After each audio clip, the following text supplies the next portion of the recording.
Hello, everyone. Welcome back to Goddess Guidance. It is me, your goddess, Hestia Aphrodite, the voice from the divine realm.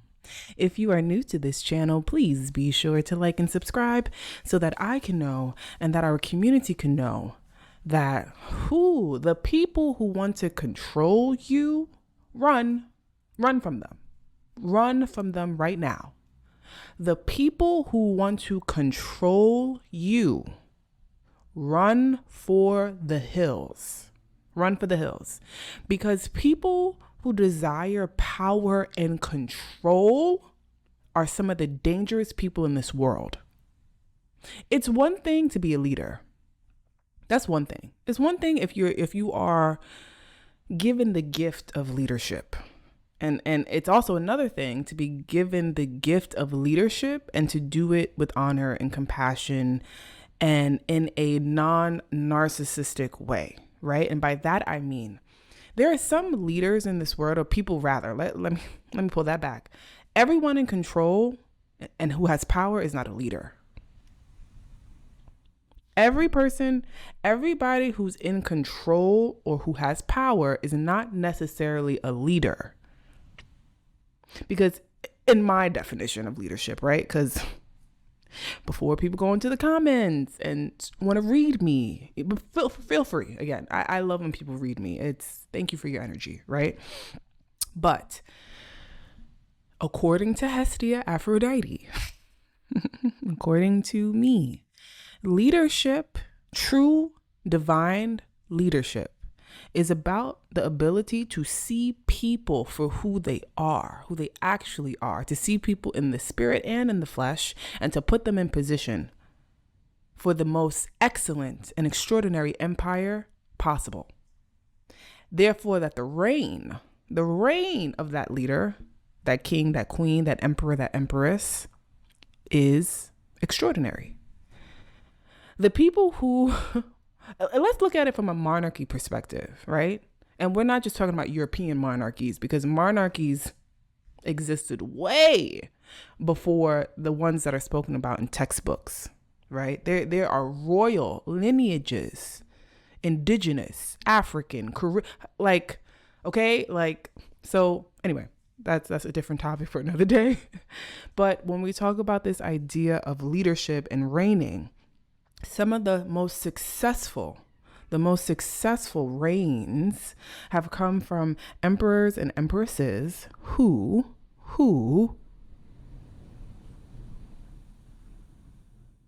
were in tune with the people. They saw the people.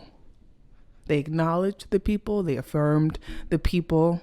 They felt the people. When the people were sad, they were sad. And they figured out a way to make the people happy again. When the people struggled, they figured out a way for the people to do well. They were compassionate. There was empathy there. There was love there. There was strategy there. There were a lot of things there, right? Because when the people are happy, the empire is happy. Because it's about the people. And that's what a lot of people in power and control forget, because they think it's about them. It's not about you. It's not about that person. It's about the people. We serve the people, and that's again where it gets very conflated and twisted for people who desire power and control, because they're in it for the prestige. They're in it for the status. They're in it for the fact that they want to tell people that they are doing X, Y, and Z, or they're the CEO, or they're the whatever. It's very ego-based, very ego-based. It helps their grandiosity. It affirms who they are in the flesh, but not necessarily who they are in the spirit. Because people who desire power and control in the spirit are some of the most dangerous people in the world. They're not necessarily in their most high version of themselves because they're not serving. They're in the most low version of themselves because they desire domination. It's about dominance. It's about power. It's about control. So true leadership Again, from the perspective of Hestia Aphrodite, true leadership is about serving the people. And granted, you might not always be able to make the people happy, but you are always willing to hear the people out. At least, at the very least. So people who are controlling, more than likely, they are suffering from some form of psycho-spiritual ailment. One can argue some kind of obsessive compulsive disorder.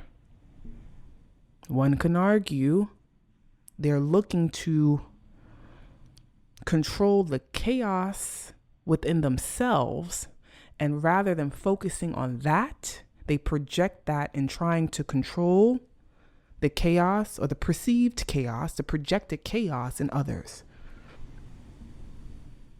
A psycho-spiritual disorder.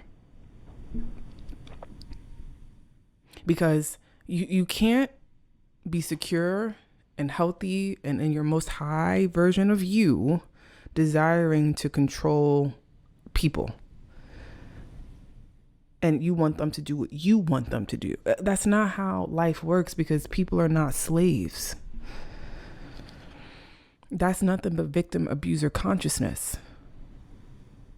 Someone has to be at the top and someone must be at the bottom.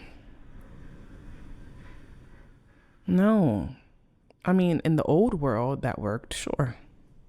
In this new paradigm, in this new timeline, in this new state of consciousness, no bueno.